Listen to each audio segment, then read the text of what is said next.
accompagner quelqu'un à se fixer un objectif, accompagner quelqu'un à clarifier un objectif. Quel que soit l'objectif, quel que soit l'objectif. Donc la première question que tu te poses, c'est que quel est mon état présent? Où est-ce que je suis rendu ici et maintenant? Quel est mon état présent? Mon état présent, c'est quoi? Quand je te pose la question, qu'est-ce qui est là pour toi maintenant? C'est l'état présent que je veux demander. Et cet outil est tellement important parce que, première chose, te permet de faire le point sur toi-même. Ou si vous accompagnez quelqu'un, que la personne fasse le point sur elle-même. Quand vous retrouvez quelqu'un en accompagnement, tu dis à la personne, tu arrives avec quoi? Qu'est-ce qui est là pour toi? Qu'est-ce qui te préoccupe maintenant? Comment te sens-tu? Qu'est-ce que tu as dans ta vie maintenant et qui te préoccupe?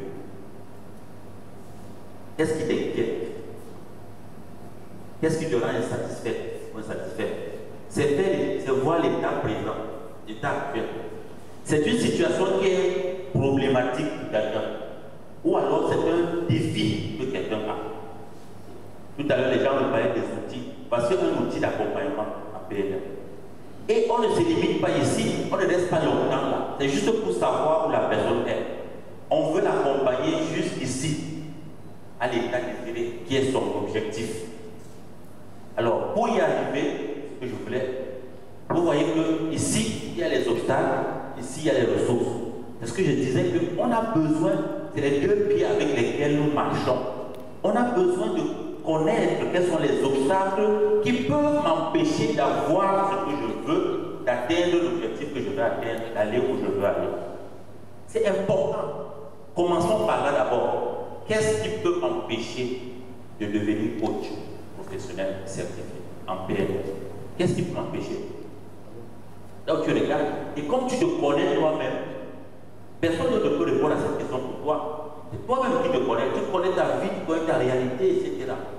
Tu dis, et dans les empêchements, les premiers empêchements les plus importants sont les empêchements internes. Obstacles et empêchements, c'est la même chose. Hein? Donc c'est interne, c'est-à-dire à l'intérieur de moi, qu'est-ce qui est susceptible de m'empêcher d'atteindre mon objectif? Quels sont les obstacles internes? Quelqu'un peut avoir l'argent, mais s'il n'a pas la volonté, il ne fera rien. S'il n'a pas le désir, il ne fera rien. S'il n'a pas confiance en lui, il n'ira pas loin. Alors qu'il y a les moyens, il y a tout. Mais il ne bouge pas. C'est d'abord interne. Les obstacles sont d'abord à l'intérieur de nous-mêmes. Et une fois qu'il a fait le point de tous les obstacles, il questionne maintenant les obstacles externes. Il a fini avec les obstacles internes. Maintenant, il questionne quels sont les obstacles externes. Qu'est-ce qui peut m'empêcher qu'il soit à l'extérieur de moi, qui peut m'empêcher d'atteindre mon objectif? Ce cas d'objectif est très important. Parce que rien que ça, les consultants qui sont là, vous voyez, avant on parlait des problèmes. Entre problème et obstacle, ce n'est pas la même chose. Hein. Le problème n'est pas un obstacle. L'obstacle n'est pas un problème nécessairement. L'obstacle n'est pas un problème. L'obstacle, c'est quelque chose qui peut m'empêcher d'aller. Ça peut être le temps matériel que je n'aime pas pour faire la formation de coach. Ça peut être un obstacle que j'aime. Ça peut être également la disponibilité d'Internet. Je n'ai pas d'Internet fluide pour faire la formation en ligne. Ça peut être que je n'ai pas un ordinateur fiable. Il y a des gens qui parfois font la formation avec le téléphone. C'est pénible de faire une formation à même de 500 heures de formation par téléphone, quand même, c'est beaucoup. Ouais, c'est beaucoup. Et puis, travailler avec les collègues partout dans le monde au téléphone. Donc, c'est un obstacle externe. Une fois que tu sais maintenant que tu as des obstacles internes et externes, ta mission, c'est de doter ces obstacles. Tu te poses la question, comment je peux faire pour ôter les obstacles, les enlever. Et ce n'est pas en bagarrant avec les obstacles que ça. C'est pas comme ça. Pour ôter les obstacles, il faut chercher les ressources. C'est la lumière qui chasse les ténèbres. On ne combat pas la ténèbre. Les ténèbres sortent de ce corps, sortent de ce corps. Non, non, allume seulement, c'est fini, les ténèbres ne sont plus là. Ce n'est pas à peine de bagarrer avec les ténèbres, juste allumer. Donc, chercher des ressources. Parce que je veux atteindre mon objectif, j'ai besoin de quelque chose pour atteindre. Je ne perds pas mon énergie à bagarrer avec ça. La question pourquoi va me laisser ici. Pourquoi j'ai cet obstacle? Pourquoi je n'ai pas confiance en moi? Pourquoi je n'ai pas l'argent? Pourquoi je n'ai pas un ordinateur? Tu veux qu'on te dise que tu n'as pas d'ordinateur, pourquoi? Comment je peux faire pour me doter d'un ordinateur? Alors là, peut-être que ta soeur a un ordinateur qu'elle n'utilise pas. Alors elle peut te passer son ordinateur et voilà que tu as résolu son problème. Parce que le pourquoi ne t'aurait jamais aidé à résoudre ce problème.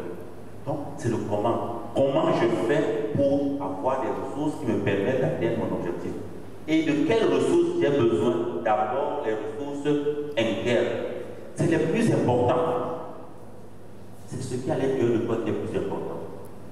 Quelqu'un qui a confiance en lui, quelqu'un qui a la foi, quelqu'un qui a la détermination, quelqu'un qui est audacieux pour faire ce qu'il veut. Parce que l'argent n'est qu'un moyen. Et l'argent n'appartient à personne. C'est là comme ça dehors. Il faut seulement avoir la bonne stratégie pour que ta part aussi vienne à tes poches. C'est là. Donc si c'est ça qui est le premier obstacle, tu as tapé pour l'autre. Les obstacles, c'est ça le premier obstacle. Les premières ressources sont internes. Et pendant cette formation de PNL, on va beaucoup travailler sur les ressources. Beaucoup. Et quand on dit que chaque être humain a en lui toutes les ressources pour atteindre ses objectifs, nous parlons de quelles ressources? Internes. On ne parle pas des ressources externes. On ne dit pas qu'il a tout l'argent du monde, là, toutes les... Non, c'est pas ce qu'on dit.